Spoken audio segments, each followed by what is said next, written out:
Et au lieu, je viens appeler avec un millionnaire. Et l'énergie est toujours un peu basse, toujours un peu fatiguée, mais... Punaise. Il m'a dit quelque chose qui est important. Il m'a dit, Jesse, t'as eu de s'habiller tôt.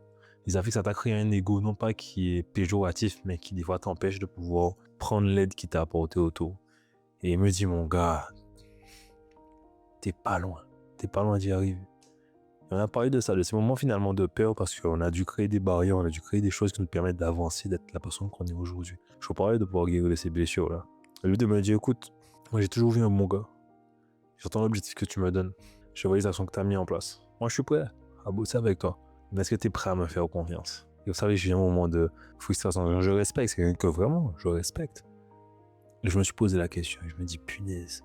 En fait, c'est ça, se retrouver face à cette peur. Pas la peur de savoir que la personne en face n'est pas capable de le faire, elle est capable. Mais douter même de ses capacités à soi. Et quand j'ai expliqué tout, le délai, il m'a dit, écoute, moi en tout cas, je suis prêt à prendre ce pari avec toi. Et je pense que dans les 160 jours qui te restent, ouais, il y a moyen de faire quelque chose. Est-ce que tu es vraiment prêt? Est-ce que ces 160 jours-là changent tout ce que tu as vécu toutes ces dernières années? C'était la question que vraiment je prenais le temps de devoir répondre, les gars. Et je vous dis quelque chose que j'ai appris ces dernières années. Ça vaut toujours le coup de bousculer. C'est mon partage d'aujourd'hui, les amis. On se dit à demain.